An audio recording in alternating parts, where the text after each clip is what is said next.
I think the most important message that I have is to remember that you, and I'm speaking to you watching this film, you make a difference. You as an individual make a difference. What you do each day actually is affecting what's going on in the world each day. So your life matters, you matter, and use your life wisely.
The Western diet, unfortunately, is associated with the development of some pretty serious diseases. Heart disease, cancer, diabetes, obesity. It's like a tsunami.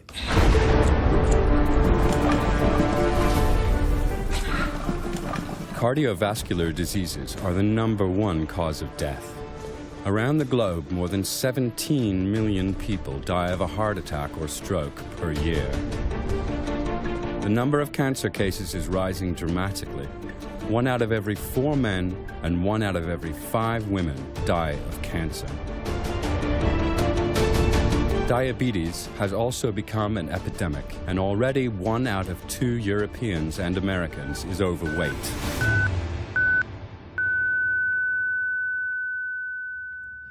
The interesting thing is that all experts would agree that the cause of this tsunami really is our lifestyle. And the fascinating thing is that the major driving force within that lifestyle, creating these illnesses, is our dependence on animal nutrition. And I think this idea needs to be conveyed to people, that there is a strong association between the Western diet, high in animal foods, processed foods, protein, fat, and so forth, and diseases. People have to know that that really is true.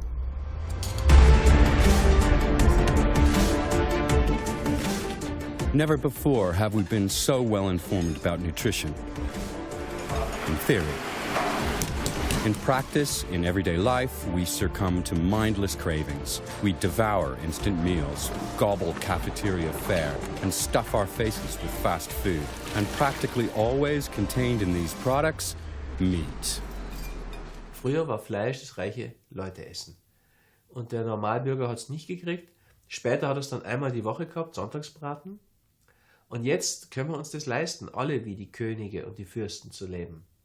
Finanziell können wir es uns leisten, gesundheitlich können wir es uns eh nicht leisten. Despite all warnings, we are eating more and more meat. There is no day without meat, no feast without meat, no break without meat. It's a normal part of our diets because it's tradition, it's cheap, and because it tastes good. My diet for 65 years was the SAD diet, the standard American diet. I ate meat and chicken and fish and fowl and lots of butter and anything that tasted good. In 2010, at the age of 66, Sharon Kintz started to think about her eating habits as the result of a dramatic event. At that time, I already had been diagnosed with high blood pressure, so I was aware of that. But having a heart attack was a complete surprise to me.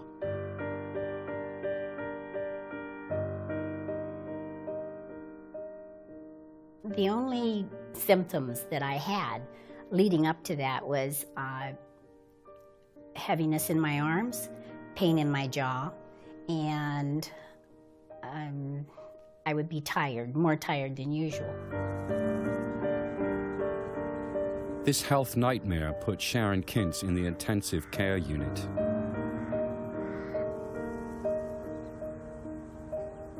During the heart catheterization, it was determined that I had 100% blockage in one artery and 65% in one and 75% in the other.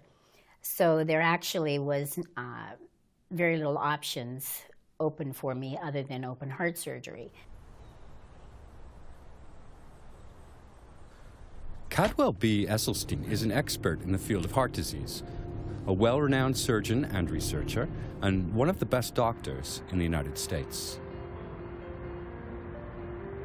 Today, the 82-year-old directs the Cardiovascular Prevention and Reversal Program at the Cleveland Clinic Wellness Institute in Ohio. Back in the 1980s, Dr. Esselstyn had already begun questioning the methods for treating heart disease.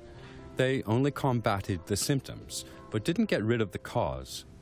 Intensive research led him to the conclusion our cardiovascular diseases are caused by our eating habits. When we look at this cause of heart disease, let's not be confused to blame it on genes or just blame it on somebody's age or blame it on the luck of the draw. Heart disease is a foodborne illness, and we now know that every time certain foods will pass your lips, you will further endanger and injure the endothelial cell capacity to make nitric oxide. Endothelial cells are crucial to our blood vessels and heart. They line our blood vessels and produce protective nitric oxide. And nitric oxide has these marvelous functions of keeping your blood flowing smoothly. It's the strongest vasodilator in the body. It also protects you from getting hypertension because it keeps your artery wall from getting stiff, inflamed, or thickened. And most importantly, a plentiful normal amount of nitric oxide will prevent you from ever developing blockages or plaque. Scientists know that cardiovascular disease starts with progressive damage to the endothelial cells. This is precisely where our diets come in. The excessive consumption of animal-based or processed foods damages our endothelial cells. Regular consumption of these products increasingly diminishes the protective nitric oxide supply in our blood vessels.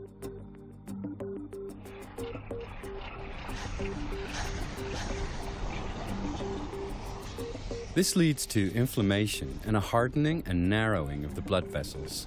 These can have life-threatening consequences, like heart attack or stroke, or cause arteriosclerosis.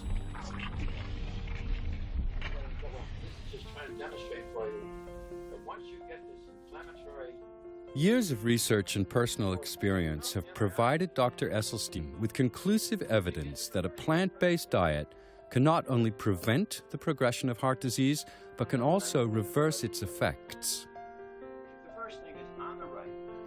Esselstyn has successfully treated hundreds of patients with this program. It consists of a low-fat, purely plant-based diet. When you're willing to take the time and have the patients understand the science behind this, and they really realize that they have caused this disease by the foods that they've eaten, they suddenly realize that you are empowering them as this locus of control to halt their disease. They don't have to depend upon a cardiologist or an operation or a drug that may have significant side effects. They are being empowered to do this themselves.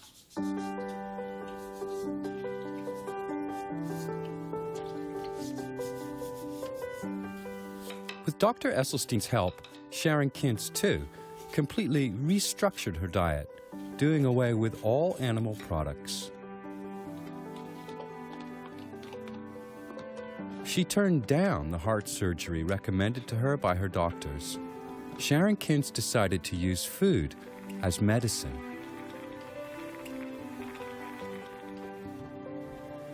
I was on it for 4 weeks, and the pain went away in my arms, the pain went away in my jaws, and I had much more energy. So I took Dr. Esselstyn's program very seriously.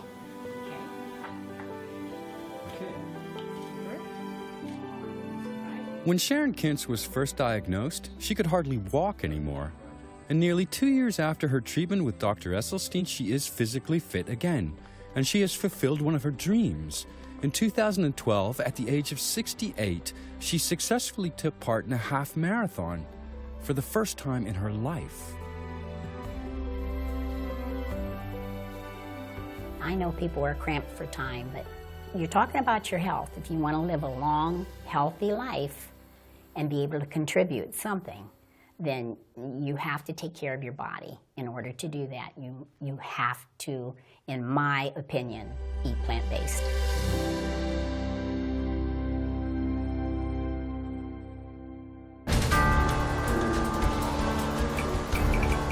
We also consume too much milk. And the availability of dairy products continues to grow. But do these products actually agree with us? After all, nearly 75% of the world's population and 20% of Europeans are lactose intolerant. In other words, unable to properly digest dairy products. Dairy products contain no complex carbohydrates or roughage and very few vitamins. Instead, they are full of saturated fat, cholesterol, and animal protein. When we're young and growing up, everybody wants to try to feed people dairy products and make sure you have milk every day, but the science really now is at a point where that cannot be sustained. There is ample evidence from wonderful investigators like T. Colin Campbell, who clearly showed that casein, which is the major protein in milk, is really one of the strongest promoters of cancer. T. Colin Campbell is a world-renowned nutritional scientist. In a series of experiments, he was able to prove that animal proteins, casein in particular, promote all stages of cancer growth.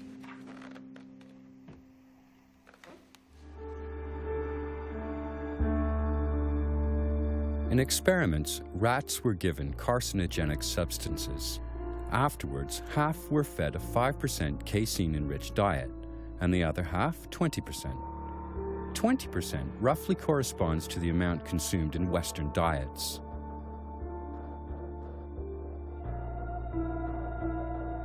With a 5% casein-enriched diet, the animals did not develop cancer. With a 20% casein-enriched diet, however, cancer growth was stimulated significantly. Professor Campbell went a step further. Every 3 weeks, he altered the rat's diet.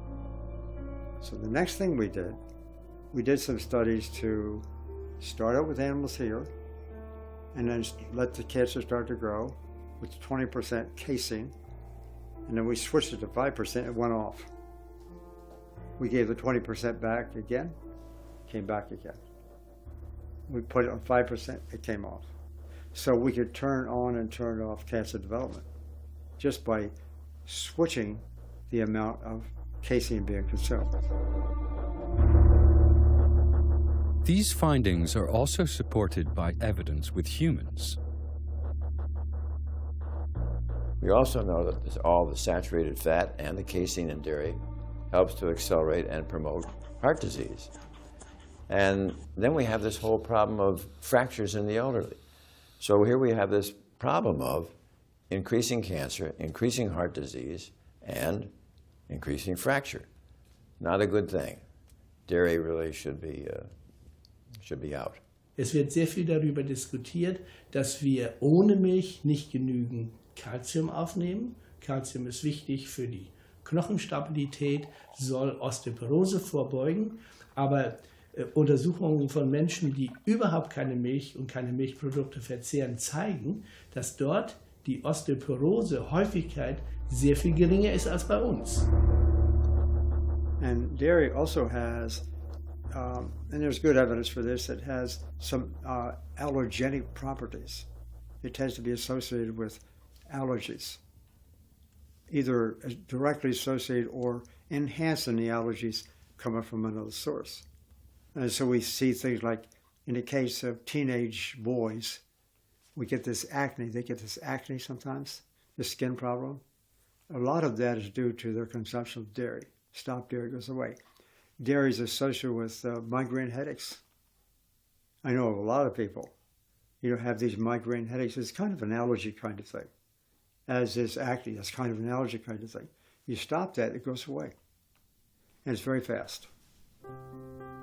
And I used to say that with great reluctance because I was raised on a dairy farm. I grew up milking cows. And then when I went away to do my doctoral dissertation, I actually did my dissertation on the idea of promoting more milk consumption. So I'm not saying these rather negative things about dairy for any ideological reasons or any personal reasons. I'm saying it in reference to the evidence, the data. That's what it shows. The excessive consumption of animal products, such as meat, fish, dairy products, and eggs, puts a strain on our bodies. That was also what Frankfurt-based physician Lothar Wendt found in his research. Mein Vater Lothar Wendt hat erstmals 1949 das Konzept der sogenannten Eiweißspeicherkrankheiten formuliert. Das haben wir in den Jahren später weiterentwickelt und die Kernthese lautet, dass das zu viel an tierischem Eiweiß in der Ernährung krank macht.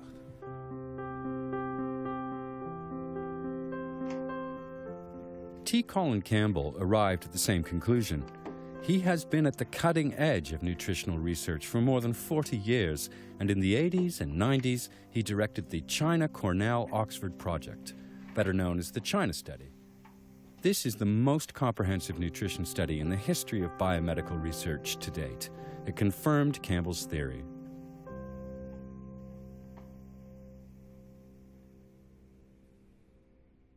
We tend to want to consume protein, which means we want to consume meat, because that supposedly makes us strong. It makes us healthy. That's been an old story for a long time.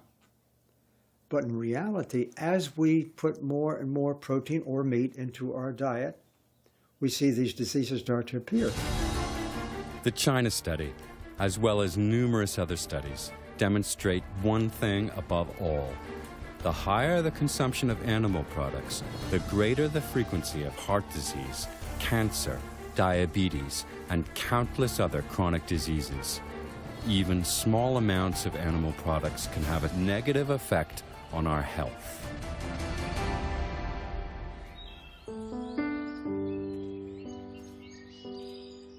The 53-year-old electrical engineer Arthur Soteros also became a victim of his diet. Excessive amounts of meat, fish, and dairy products. The consequences caught up with him.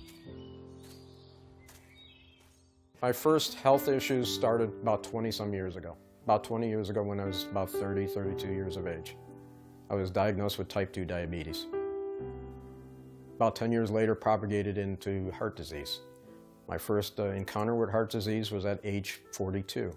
What I exhibited was just heartburn, turned out to be a blockage. I went to the emergency room and found out it was a blockage, and then it required an intervention and stent. That was my first encounter. A stent is an implant designed to hold a vessel open. Arthur Soteros needed to have 5 such stents implanted. He repeatedly suffered from chest pain and a narrowing of his blood vessels. Finally, he needed double coronary bypass surgery. So I was sure that after doing the bypass surgery that I would be free and clear of any heart issues for at least upwards to about 10 years. That happened not to be the case with me. About a year into that, I developed angina again, and what turned out not then to be the vein graft that they used in my bypass surgery had now blocked, which then required another stent, and then a few months later another stent, till the frequency of those stents then became just 2 weeks apart. The quickly returning vessel occlusions baffled the doctors. Soteris left the hospital without hope.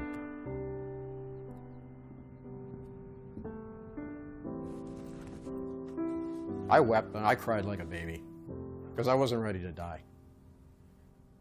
And I cried out to God for some options.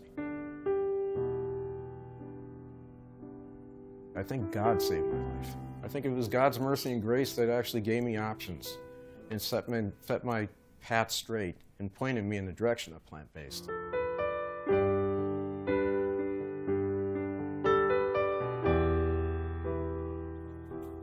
Through a member of his church community, Arthur Soteris learned about Dr. Esselstyn and his nutrition-based therapy. He consulted the doctor, and with his help, he restructured his entire diet.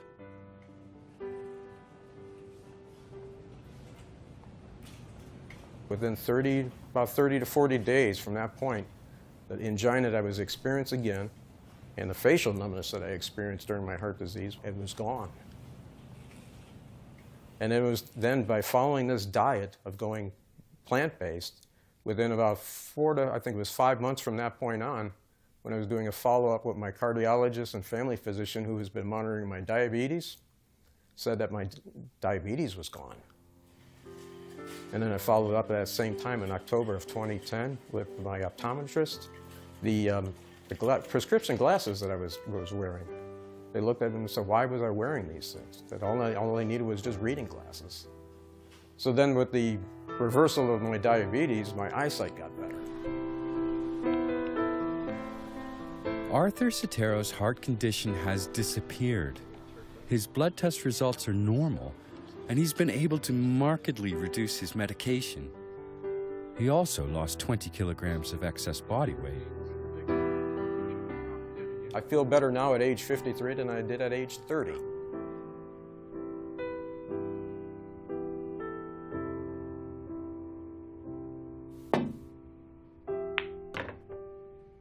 Through the years, I've had lots of students, a lot of colleagues, plenty of money to do all kinds of research. And I found out that what I believed early was wrong. That a diet that's high in animal-based foods is a problem. A diet that's high in processed foods is a problem. Many different ways. The only solution is a whole food plant-based diet. It's that clear. And when people use that, they not only prevent future disease, they actually are able to cure existing disease in people who have a disease.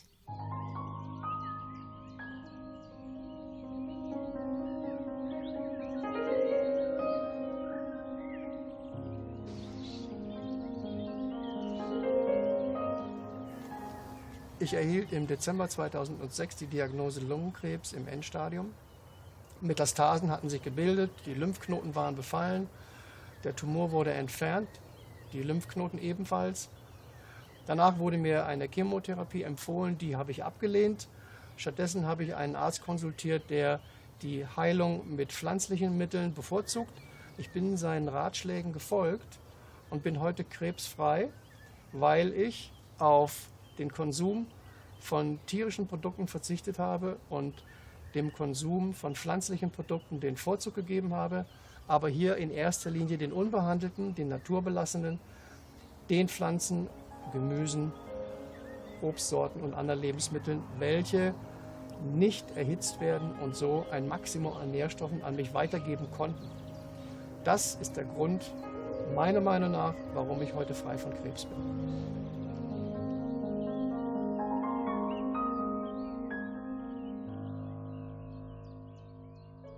My wife, Karen, was diagnosed with a serious kind of cancer, stage 3 melanoma. She refused to take the chemotherapy. She refused to have the surgery. Then she got really strict about her diet. Now it's about 9 years later. No problem.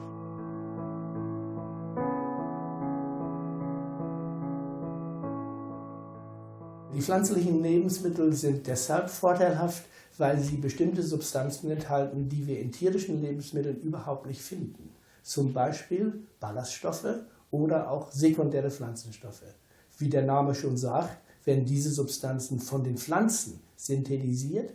Und man weiß heute, dass gerade die sekundären Pflanzenstoffe einen erheblichen günstigen Einfluss auf unsere Gesundheit haben. Plant-based foods give us sufficient protein and healthy fats. They are rich in complex carbohydrates and antioxidants, as well as certain vitamins, trace elements, and enzymes. Plant-based foods contain what humans need for a healthy diet. Das Problem ist generell, dass eben auch mit gesundheitsschädlichen Produkten wie Fleisch, Milch und Eiern eben sehr viel Geld verdient wird. Und dass diese Firmen und Konzerne natürlich Profit erwirtschaften wollen, ist klar. Und die wollen auch so viel Produkte wie nur möglich verkaufen. Auf der anderen Seite gibt es keine Interessensgruppe, die Wert darauf legt, die Leute gesund zu erhalten. Wer hat ein finanzielles Interesse daran, dass die Leute gesund bleiben? Keiner. Die Medizinindustrie, die verdient daran, dass sie die Leute therapieren können. Nur an kranken Leuten kann die Medizinindustrie Geld verdienen. Auch die Pharmaindustrie verdient nur an kranken Menschen. We have a big industry that obviously supports the livestock industry and the egg industry and the dairy industry. It's just a huge industry.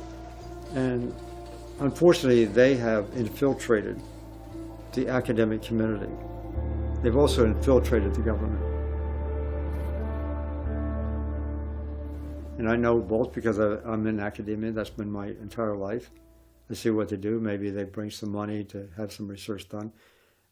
Also in the policy area, I spent about 20 years in national policy development. I was on expert panels for the government. And so we were doing things. And we have committees. And unfortunately, the industry is so powerful that they, in many cases, are controlling who's going to be on the committees. They have too much money for the politicians. Das ist zwar alles legal, aber fair gegenüber dem Verbraucher ist es nicht.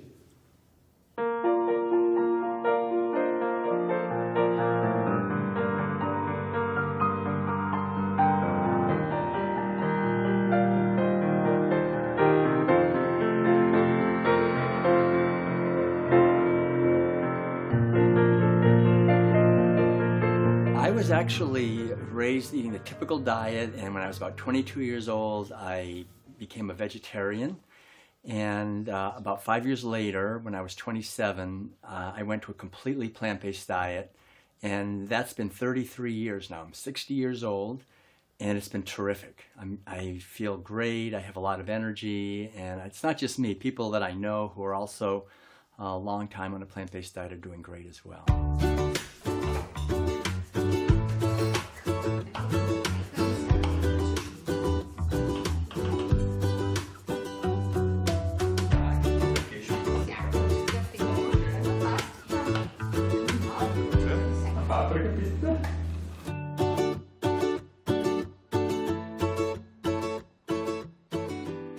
The seismic revolution in health is just not ever going to occur from inventing another pill or a drug.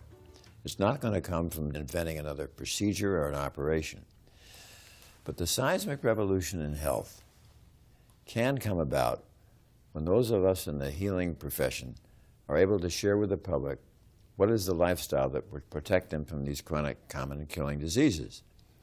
And the way we do that really was be at the top of the list is to show them about plant-based nutrition.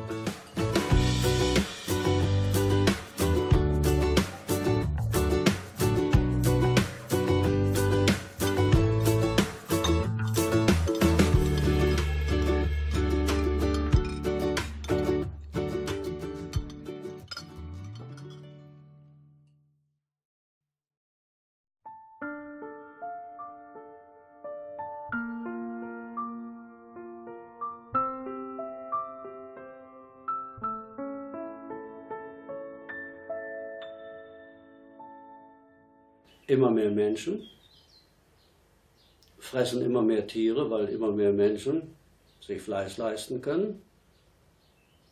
Und in 20 Jahren werden wir so viele Menschen und so viele Tiere auf dem Planeten Erde sein, dass nicht mehr genug Futter da ist. Und dann fressen wir die Erde kahl. The worldwide human population will rise to 9 billion by the year 2050. The global livestock population will double to 50 billion. It's going to get crowded. Es gibt den Weltagrarbericht. Es ist alles berichtet, dass wir mit dieser heutigen Form der Landwirtschaft unsere Lebensgrundlagen zerstören, den Boden zerstören, den Planeten ausplündern. Wir essen ganz einfach zu viel Fleisch.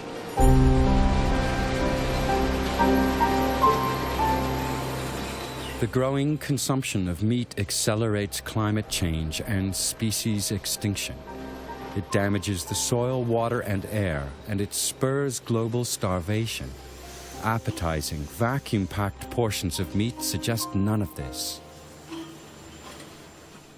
Most of the grain that's being grown on the planet is not going for food for human beings.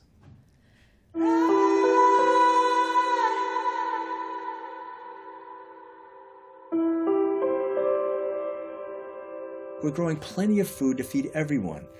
The problem is we're feeding most of that grain and the legumes, like soybeans, to animals while people are starving.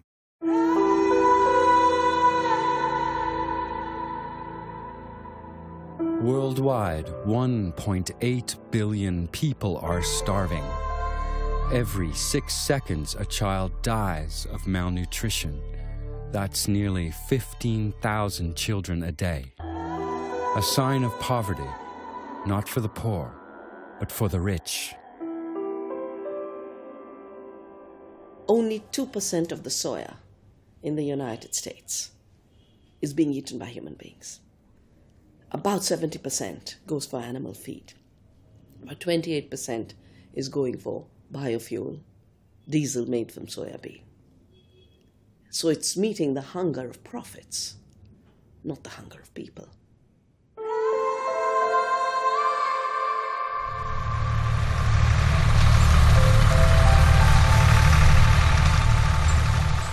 Corn, about 10% of the corn in the world is being eaten by humans.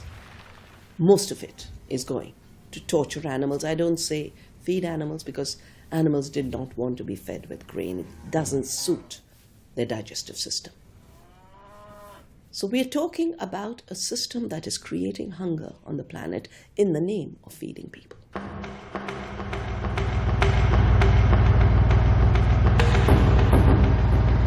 Currently, 1 out of every 3 seeds of grain harvested in the world is used as animal feed.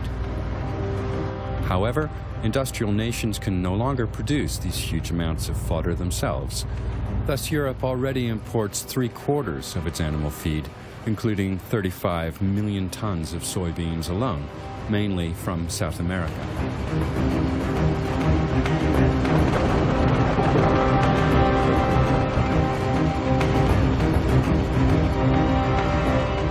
The land used for growing this feed does not consist of empty fields, but valuable rainforests forced to yield to the monocultures of the agricultural corporations.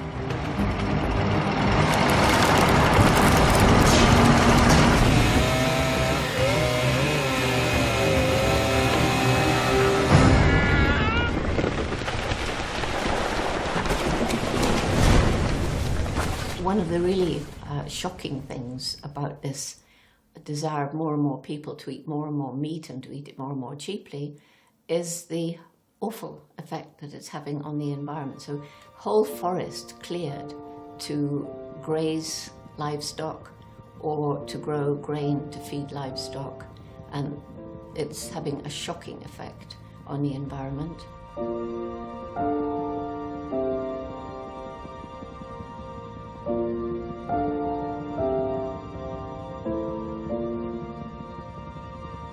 Because of this practice, over the past 2 decades, roughly 20% of the worldwide largest rainforests in the Amazon basin have been destroyed forever. Globally, deforestation irreversibly destroys an area the size of a soccer field every 2 seconds.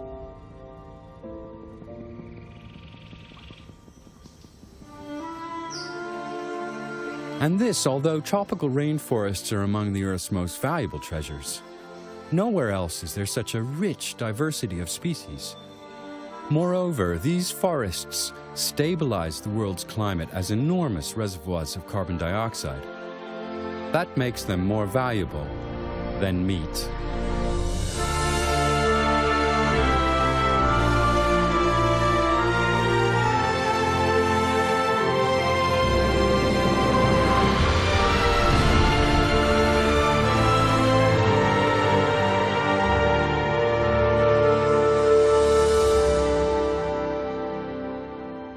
Es gibt ja Berechnungen, wie klimaschädlich ein Kilogramm Fleisch ist. Nehmen wir mal ein Kilogramm Rindfleisch, dann sind das in etwa 12, 13 Kilogramm CO2.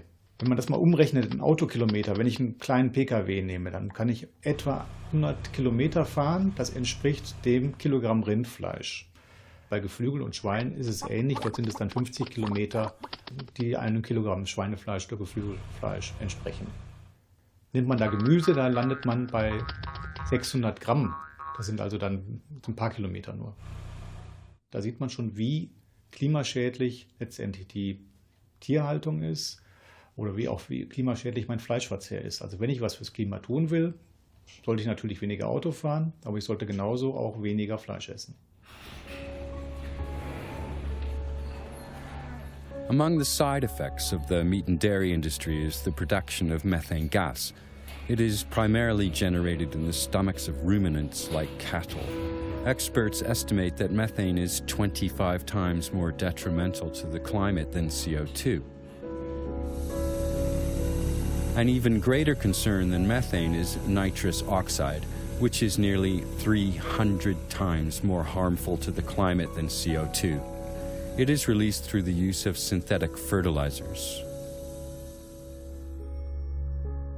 These and many other factors make animal agriculture a catalyst for climate change. There are increased reports of a new drought of the century or a new flood of the century, a new storm of the century, or the progressive melting of the glaciers and the poles.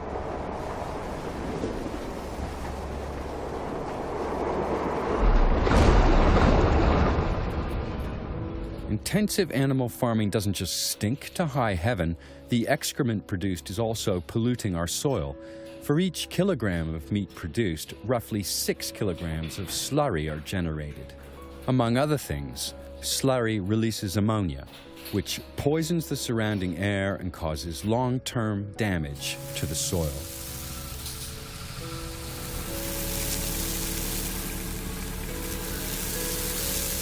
Not only that, slurry and its nitrates also threaten our drinking water, of which we need inordinate amounts to make animal products.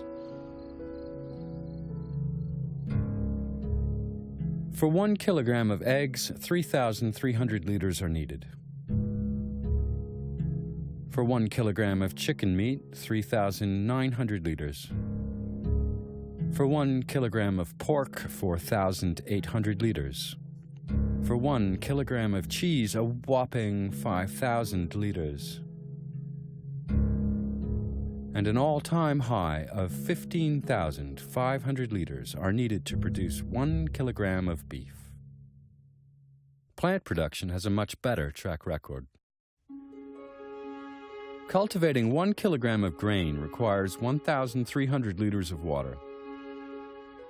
A farmer needs just 900 liters for a kilogram of potatoes. And a kilogram of apples barely requires 700 liters of precious water.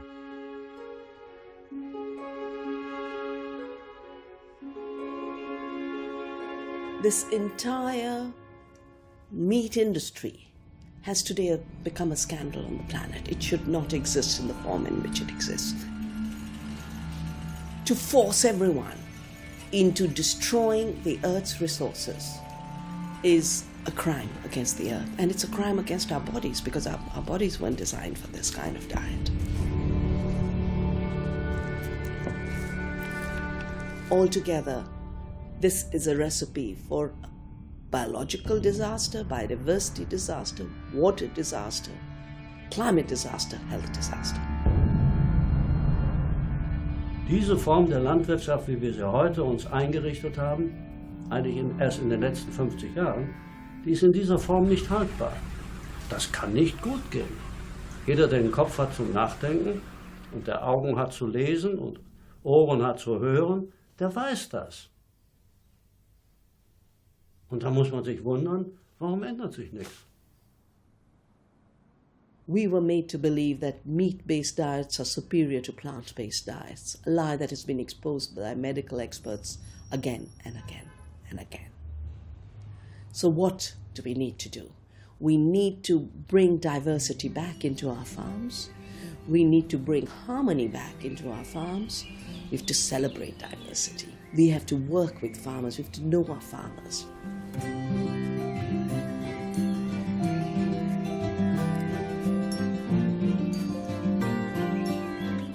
We have to start realizing food is what keeps the world going.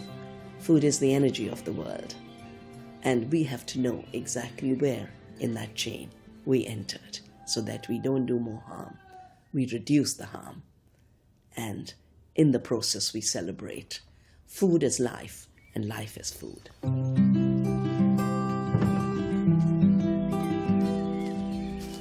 Through its way of life, the Langerhorst family in Upper Austria exemplifies the practice of farming without monocultures and intensive animal husbandry. It's been running a vegan organic farm with mixed cultivation and permaculture for more than 40 years. The family grows vegetables, fruit, berries, and nuts and avoids animal-based and chemical fertilizers, using green manure, plant-based compost, rock flour, mulch, and wood ash.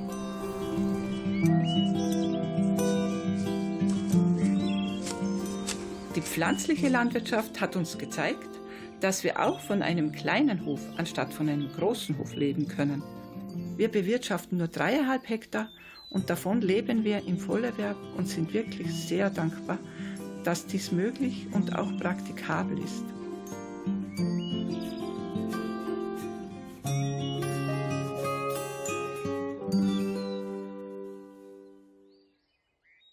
Wenn man sich möglichst umweltbewusst ernähren will, dann sollte man natürlich möglichst viel pflanzliche Kost zu sich nehmen. Regionalität, Saisonalität und natürlich ökologische Produkte bevorzugen. Dann wird eine runde Geschichte draus.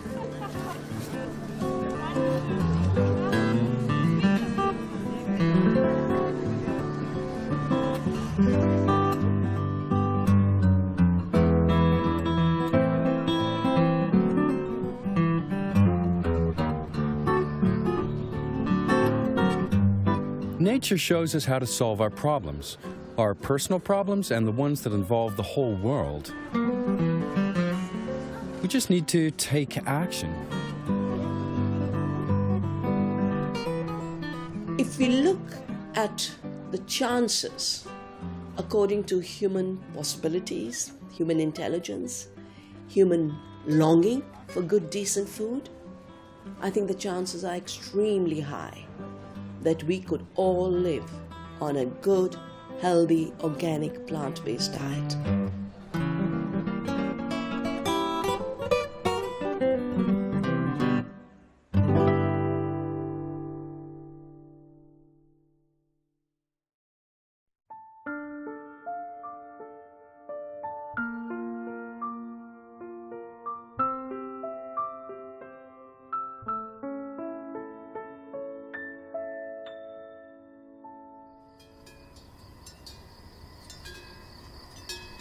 We love the notion of romantic rural life. Happy animals in a healthy environment, well provided for by Mother Nature. It's really quite tempting to get this meat on your plate. But let's face reality.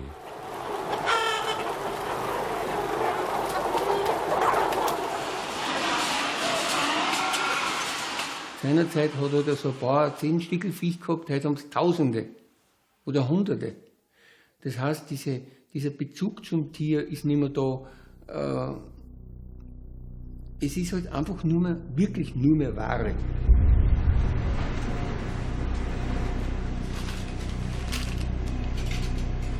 Meat is less expensive today than ever before.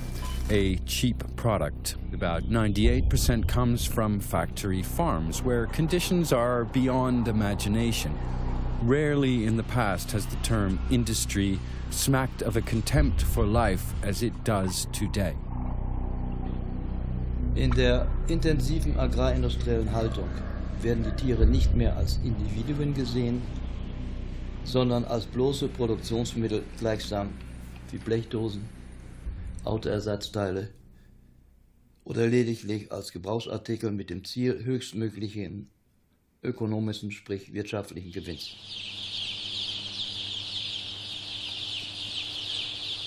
Chickens are by nature social, curious, and intelligent animals. But in the merciless factory farm, their lives are reduced to short and joyless agony. Chicks hatch not in the maternal nest, but in the incubator. As soon as they can stand, they are sorted, vaccinated, packed up, and sent to enormous feedlots.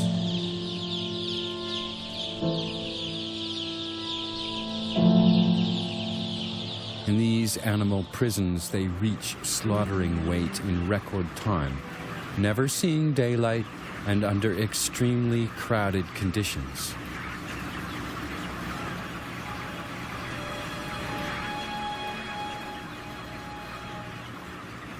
The normal life expectancy of a chicken is 20 years. Broilers only live up to 42 days. During this brief lifespan, they must gain roughly 2 kilograms. No organism can withstand such brutally rapid growth.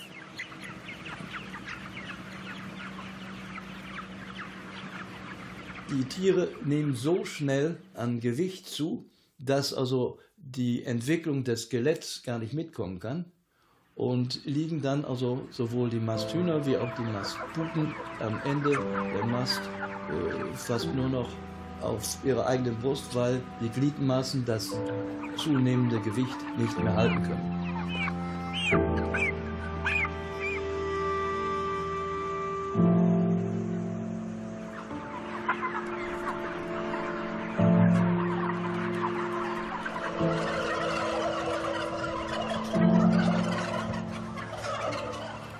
Some animals don't survive this abnormal growth. They can't drag themselves to the feed and water troughs. Others die of breeding-induced cardiovascular diseases. They succumb to stress or fall victim to cannibalism.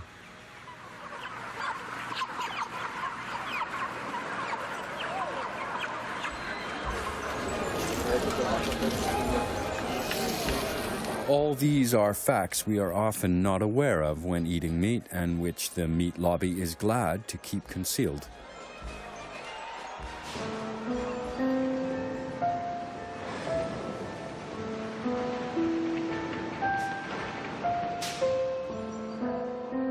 This is a mother sow. This highly intelligent and extremely sensitive animal spends most of its life in crates, in cages hardly any larger than themselves. Instead of straw, they lie on bare concrete. Sie sind bewegungsmäßig derartig eingeschränkt in sogenannten Käfigen, dass sie nur 20, 30 Zentimeter vor und 30, 40 Zentimeter zurück sich bewegen können, sich zwar hinlegen können, aber ansonsten sich nicht drehen können. Die Sauen in der modernen Schweinehaltung sind die ärmsten Schweine im wahrsten Sinne des Wortes.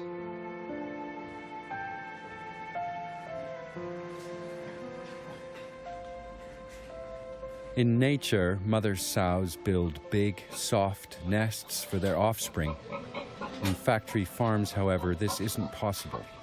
The sows farrow in gestation crates. Confined, they are neither able to protect nor care for their young.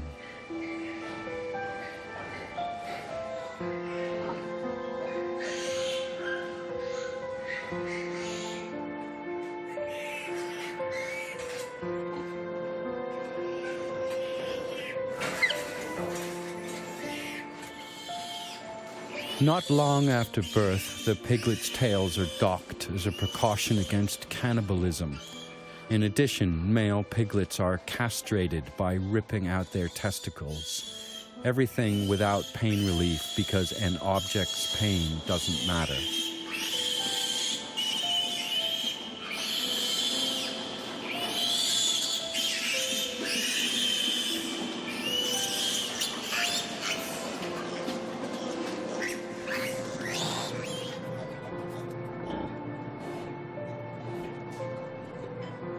Many animals are born weak, handicapped, or sick. It is not economical to keep them alive. Their fate, an undignified and cold death.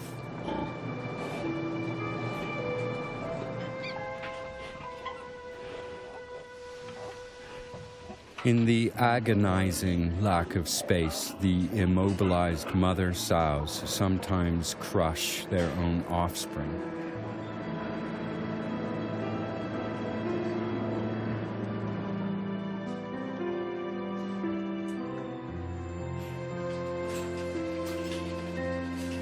At the age of 3 weeks, the piglets are separated from their mother. What follows now? Rearing and fattening. Although pigs can live up to 25 years, they are slaughtered as children, a mere 6 months old. They spend their brief lives in cramped quarters. EU norms require a minimum area of just 0.75 square meters for a porker of up to 110 kilograms. As many as 10% of the animals do not survive these conditions.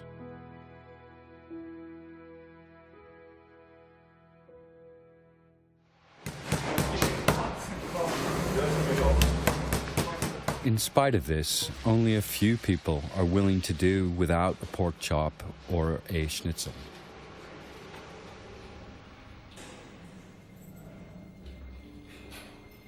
And cattle fare no better.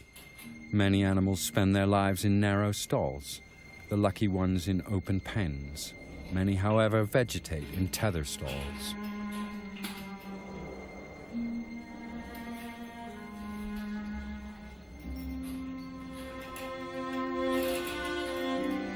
One step forward, one step backward. That is all the freedom of movement they have. A life expectancy of 30 years? That's something industrial-age cattle can only dream of.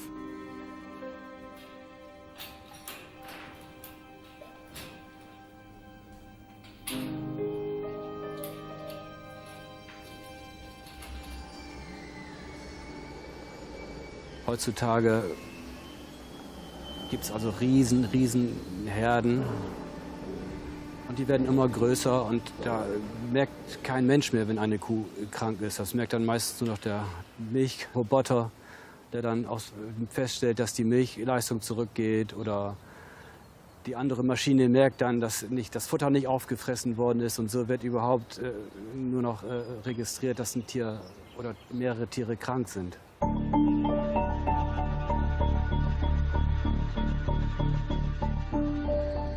Infections are one of the biggest problems in factory farms.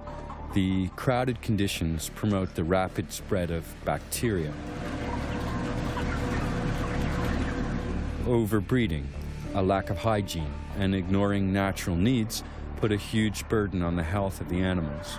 The only antidote the industrial meat producer knows is the massive administering of drugs. Up to 3/4 of all antibiotics end up in factory farms.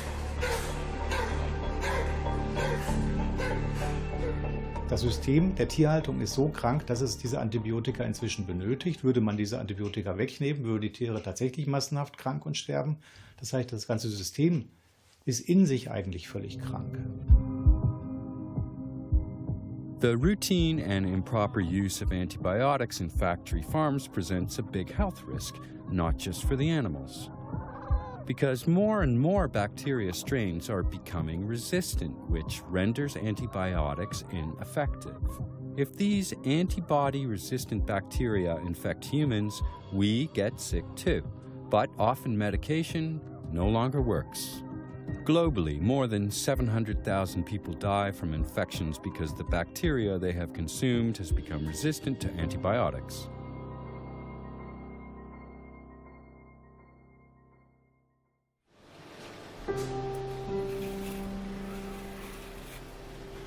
But the animals are not only affected physically.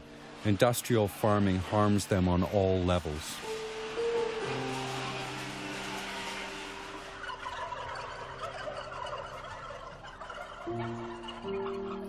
Seit Bestehen der Menschheit hat es kein derartiges Maß an Tierquälerei gegeben wie in unserer Zeit. Das gilt sowohl für die Quantität wie auch für die Intensität.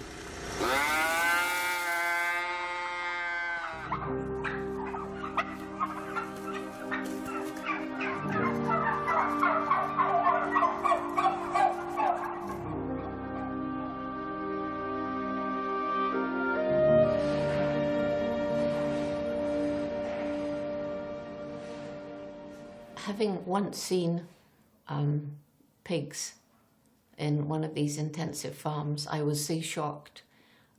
It's unbelievable to me that people could treat animals as though they're just things without feelings.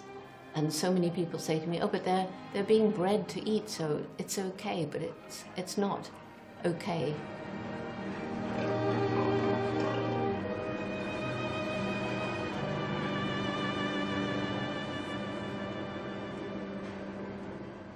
There's a lot of animal abuse in research, in education, in circuses and rodeos and zoos, but factory farming is the worst. If you summed up all the pain that we cause animals, the pain and suffering from industrial food preparation is far greater than all of the pain in any other venue combined. So it's really the worst. It brings out the worst in human beings, and it makes animals suffer greatly. They not only suffer their own pain, but they also feel the pain of other animals at these horrible factory farms.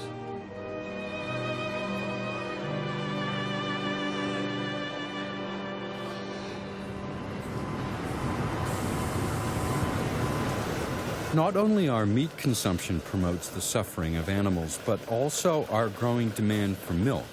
Cows are forced to achieve higher and higher outputs. In the 60s, a cow produced an annual average of 1,500 liters of milk. Today, that amount has risen to 10,000 and more. I have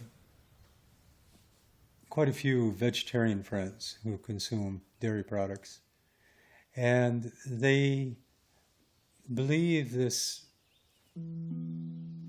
false idea that dairy products are a benign animal product, that there's no harm connected to milk, because they figure, well, once a cow starts giving milk, she just gives milk. And they don't realize that cows can't give adequate amount of milk for production unless they're pregnant. And cows have the same gestation period as humans, 9 months. They're pregnant 9 months, give birth. Within 24 hours, maximum 72 hours, you take the calf away from the cow because you need the milk for production.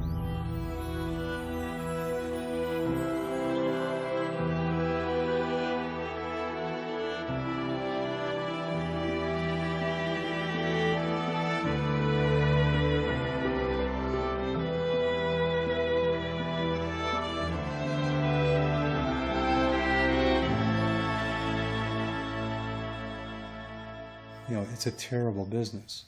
I mean, there's more suffering in a glass of milk than you can find just about anything.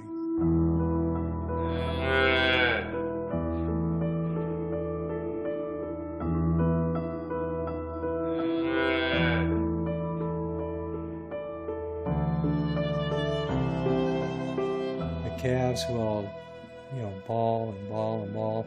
The cows will they'll look for them. Cows will often mourn their children for days or weeks.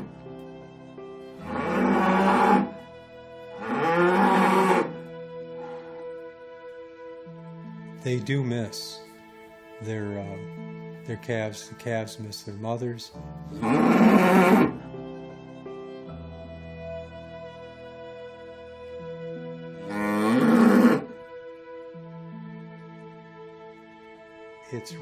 It's a heartbreaking thing to watch.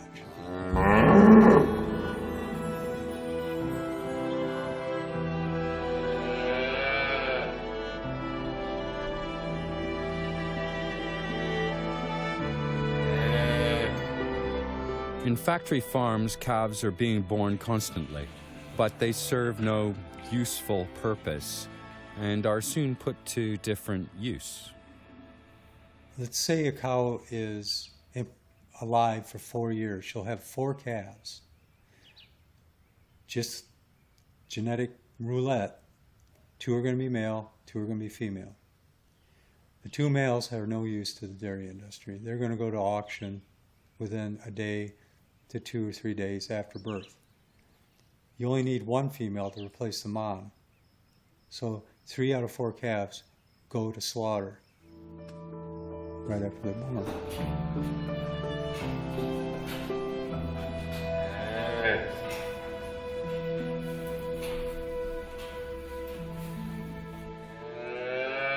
We know in our bones that harming mothers who are just giving birth to babies and nursing those babies and nurturing those babies is something that is against our own compassion and kindness. And so when we're eating animal foods, eating dairy products, that's exactly what we're doing. We're paying people to impregnate animals, steal their babies, steal their milk, and then kill them.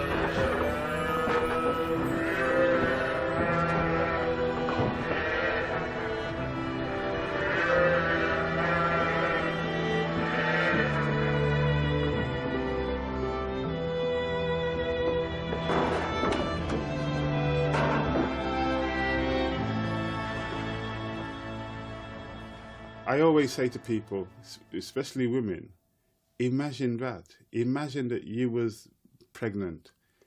You got your breast ready to give milk and somebody took your baby away and then, another animal came and took your milk. It's almost, for human beings, it's almost impossible to imagine. But that's what many animals go through. And some people think, oh, goat's milk is better than cow's milk. Well, the goat is also a living thing. The goat also produces milk, not for human consumption, but for the consumption of a little baby goat. And that's who the milk should go to.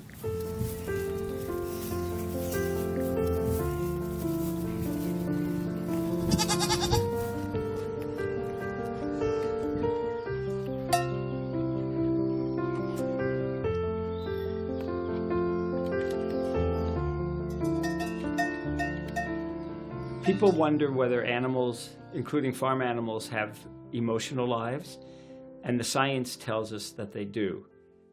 If people read and understand what Charles Darwin had to say about evolution, he said that the differences among species are shades of gray, not black and white. So if we have something, then they have it too, they being other animals. So the science tells us that many animals, including farm animals, have very rich and deep emotional lives.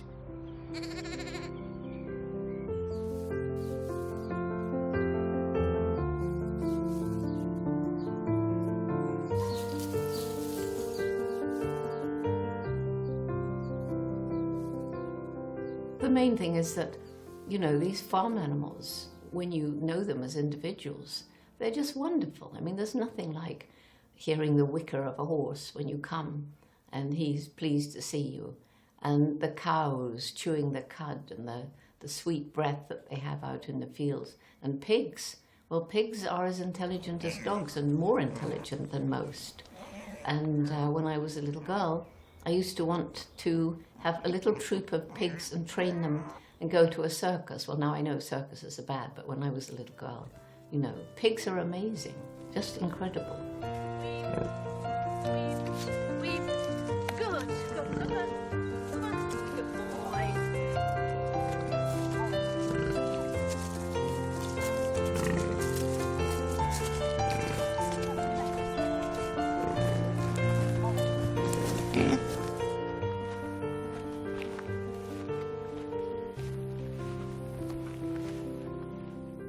People want to think that cows are stupid, that they're dumb, that they're slow and all they do is eat grass. No, they have community, they have social structures, they babysit for each other, they mourn for the loss of loved ones. You know, they're a community just like any human community. They just look different. You know, that's all. It's the only difference. They just look different. We don't speak their language. It's the only difference.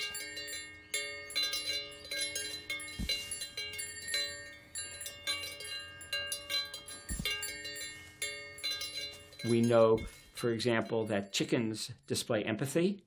They feel the pain of other chickens. We know that cows and pigs are very smart.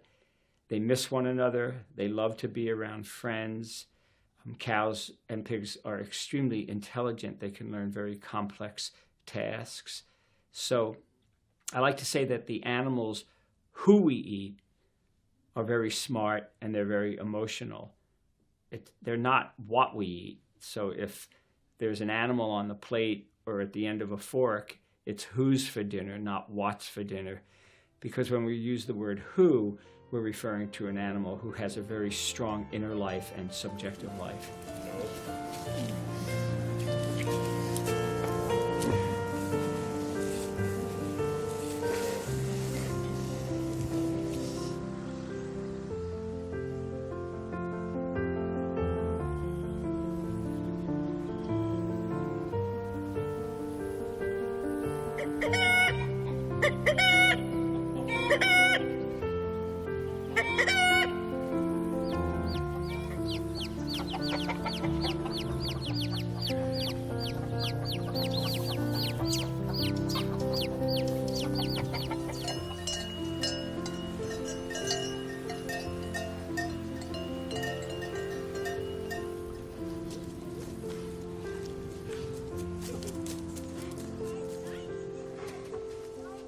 So for example, when pigs and cows and dogs and cats and wolves play, it's very clear that they enjoy themselves, that they're feeling happiness, they're feeling very gleeful, they're feeling a lot of pleasure.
Tiere sind Mitgeschöpfe.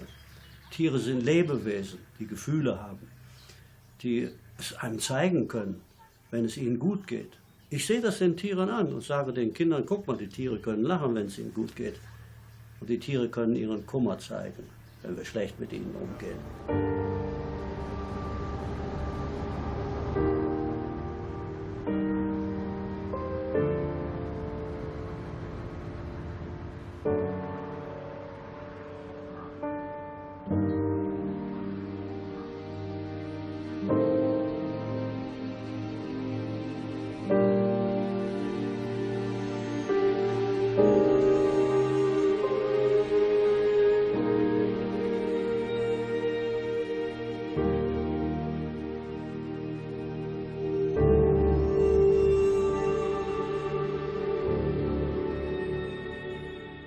kein Tier geht freiwillig auf dem LKW. Ist in meiner ganzen Zeit, wo ich Fleisch habe, war nicht einmal passiert. Das heißt, wir haben das Viech immer mit Gewalt aus dem Stall, mit Gewalt auf dem LKW. Dann hat man das zum Schlechter geführt oder in die Metzgerei. Und Sie müssen sich vorstellen, das sind LKWs, da sind heute bis 100 Stück rum, auf absolut engstem Raum. Eine Stresssituation, Angstsituation, das erkennt man, entweder dass die Tiere fangen zum Zittern an oder die Augen, die sind so verängstigt einfach. Viehtreiber, Elektroschockgeräte, Knüppel, Schweine werden an den Ohren weggezogen, Bullen werden vor die Hoden getreten, damit sie laufen, Kühe vor den Euter getreten, der Nasenring beim Bullen, falls er einen hat, wenn es schwere Bullen sind, die werden so umgedreht, dass die Nase fast um 180 Grad verdreht ist, damit die Tiere gehen. Und das ist alles mit Schmerz, das ist nicht ohne Schmerz. Mit starken Schmerzen, sage ich mal. Oder das kann man nicht anders machen, es geht nicht, es geht definitiv nicht. Man kann nicht glauben, ich habe halt Massen von Tieren und die bringe ich jetzt mit irgendwelchen guten Zurennen da auf dem LKW auf oder vom Steuer aus oder gar in die Schlachtbank. Das funktioniert nicht. Es ist immer brutal. Es ist immer brutal.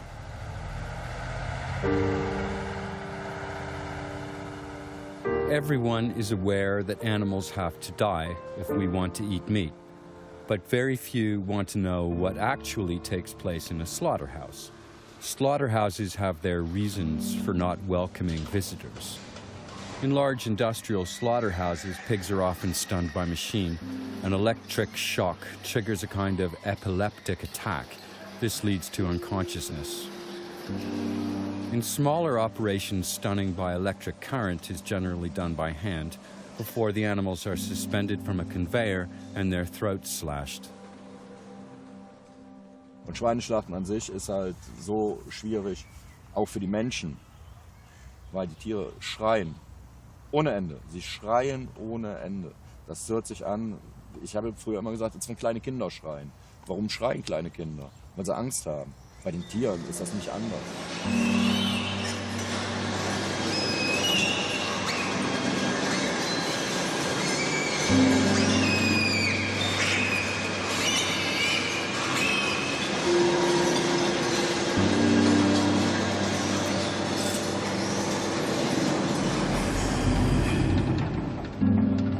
In large meat factories, gas chambers are standard practice.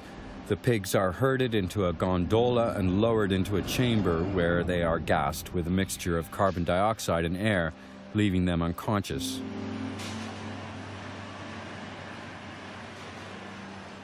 Die CO2-Betäubung ist ein relativ billiges Verfahren.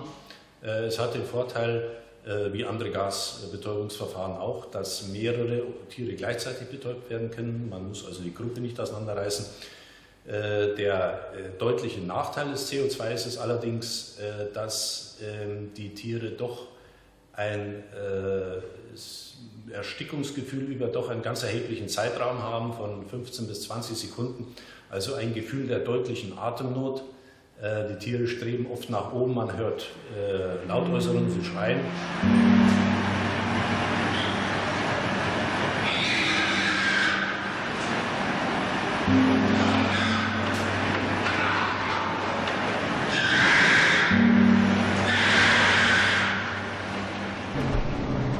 Once they have been stunned, the pigs' throats must be quickly and properly slashed. Otherwise, the animals wake up and land in the cauldron of boiling water, fully conscious. This is no uncommon occurrence, since the whole process takes place so quickly.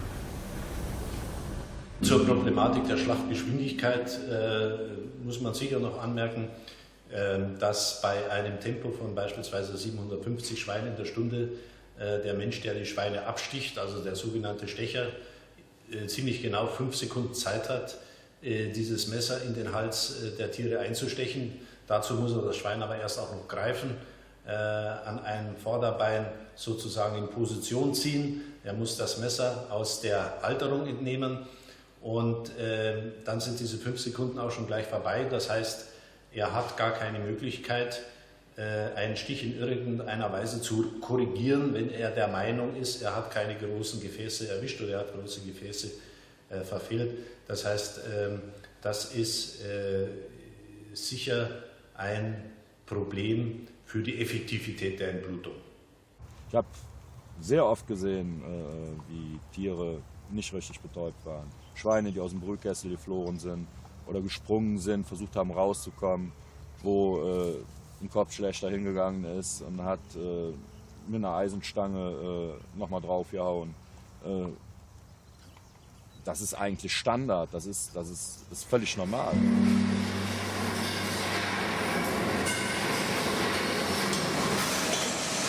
All pigs can meet this fate.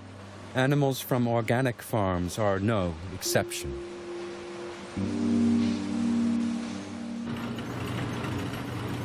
Once it is cut into pieces, the animal has finally endured all the agony the industry has to offer.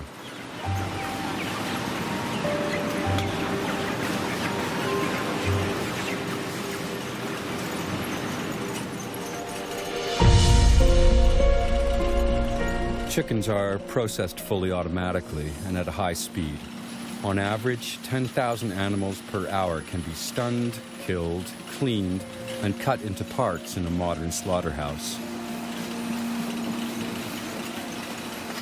Europe's largest poultry slaughterhouse is in Germany. It can handle up to 27,000 animals an hour. That's 432,000 chickens a day.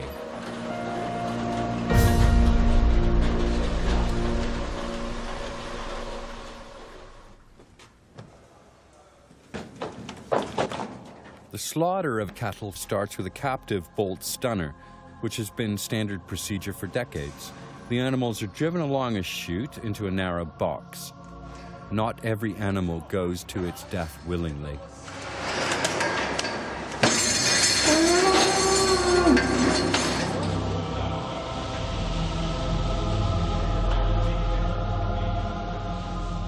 In dieser Betäubungsfalle werden die Tiere mit einem sogenannten Bolzenschussgerät geschossen. Das heißt, es ist ein Bolzen, der die Schädeldecke durchdringt und das Hirn partiell zerstört.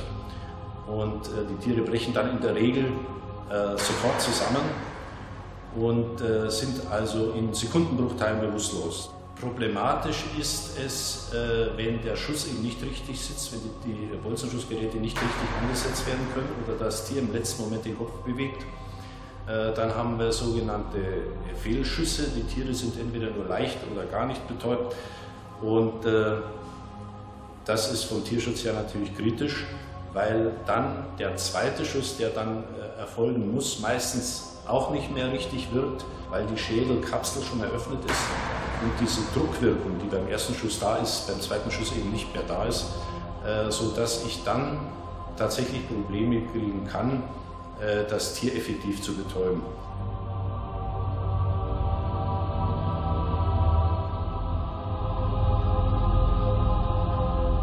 Warum muss man denn die Menschheit, den Konsumenten vom Schlachten wegsperren?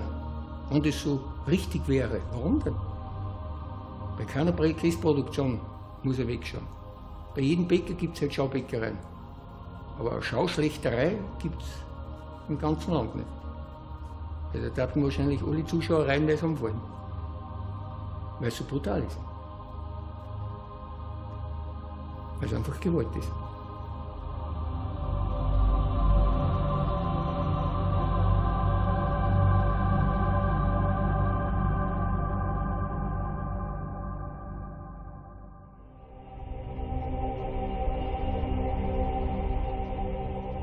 Irgendwo kommt man dann an die Grenze, wo man dann sagt, man macht weiter oder man macht nicht weiter. Bei mir war die Grenze halt wirklich, wir mussten Kälber schlachten und das hat sich schon gesträubt beim Reinkommen. Und ja, da sollte ich das schießen, als es drin war. Dann rollte dem eine Träne aus dem Auge und dann habe ich den Schussapparat in der Luft abgeschossen. Und gesagt, das war's. Bin dann meinem Chef vorbei, Ölstoff, den Schussapparat in die Hand gedrückt und habe gesagt, das war's jetzt. Soll meine Papiere nach Hause schicken.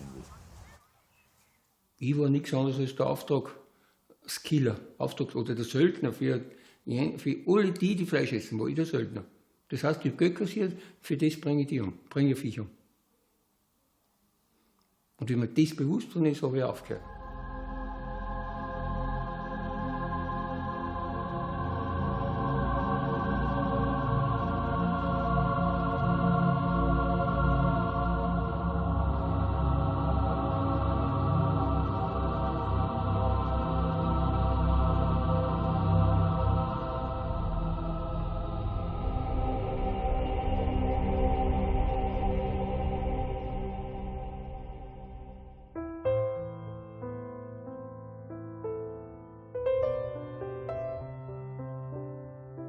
Humans are creatures with many contradictions. What is especially paradoxical is our relationship to animals. We can adore a pet, and at the same time we let other animals be killed without the slightest compassion.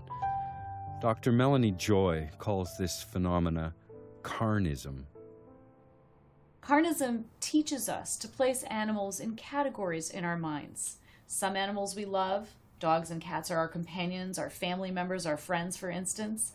Other animals we eat. Carnism teaches us to see animals as objects. So we learn to refer to the turkey on our plate as something rather than someone. And carnism teaches us to see animals as abstractions, as lacking in any individuality or personality of their own, and instead simply as abstract members of a group about which we've made generalized assumptions. A pig is a pig, and all pigs are the same. Carnism, says Dr. Joy, is a belief system intended to prevent us from recognizing the violence and cruelty of the system behind eating animals. We suppress and deny. We ignore our head and our heart when it comes to animals that we classify as edible.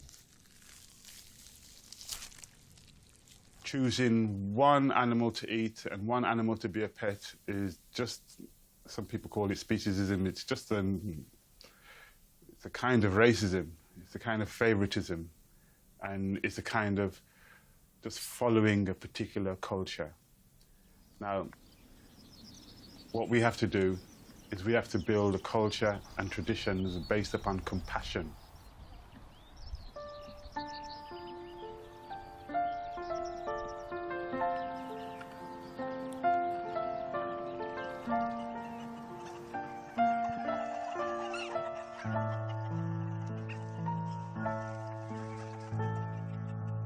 The highest form of living, the highest value, is compassion. And when there is compassion, we maximize well-being. After all, the word wealth comes from well-being. It did not mean money in the hands of a few.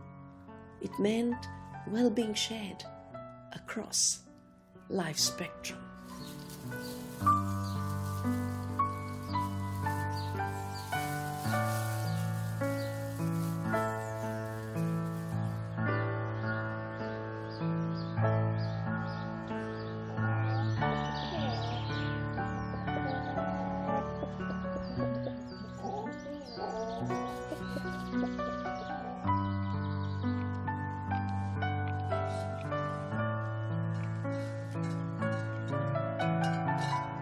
I think once we admit that we humans are not the only beings with personalities, minds and feelings, once we realize that we are part of the animal kingdom, then it becomes quite as important how we treat animals, all animals, as how we treat each other.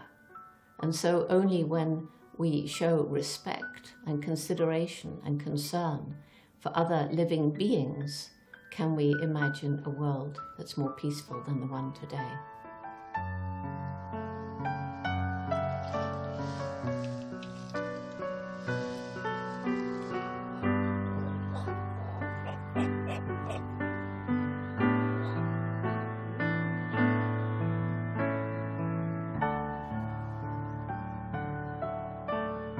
We are at a threshold where across the world people are seeking the liberation of life from this stranglehold of objectification, the view that the earth is dead matter and our beings are just objects.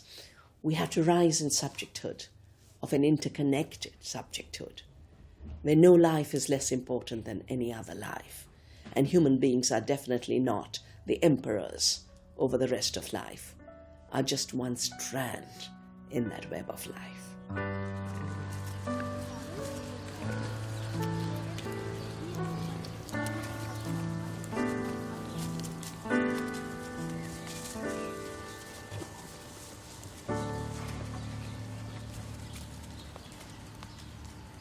I think the reason that so many people don't change their behavior is because they feel, what's the use? I'm just one person, so what I do actually can't make any difference. And nor would it make any difference if it was just one.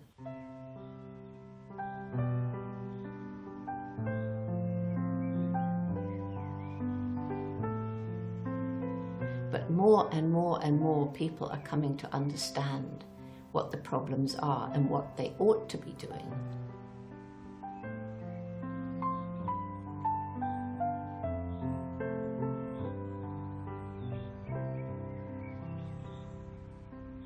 Never ever think that one person can make a difference. We tend to focus our energies on looking for leaders, say like Martin Luther King or Mahatma Gandhi. But they were just one person. They didn't set out in life to be a leader, and they were very humble people. It's just that circumstances in history drew them to the front. But if we're looking for leaders, all we have to do is go home and look in the mirror, because each one of us can make a difference. And we do. It's just making a conscious decision that we are going to make a difference in our lives. We're not on this planet for a long time, so we need to do what we can in the time we've got to make a difference.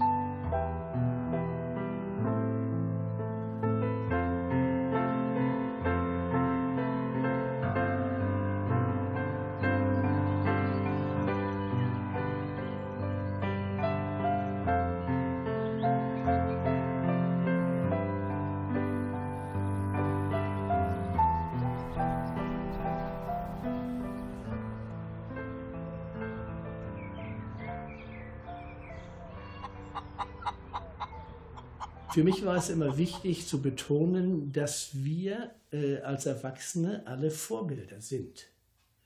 Diese Vorbildfunktion können wir uns nicht aussuchen. Wir können nicht sagen, ich will gar kein Vorbild sein, sondern wir werden als Vorbild genommen, sei es von Kindern, sei es von Verwandten, von Kollegen oder von Sportsfreunden.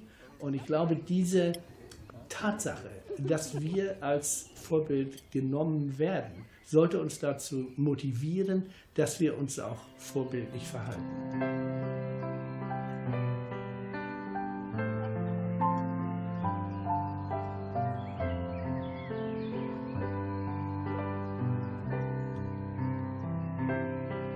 Every one of us can make a difference. Every one of us eats at least 2 to 3 times a day. And every act of conscious eating, of knowing what the consequences of your eating are, knowing what you're eating, is an act of changing the world.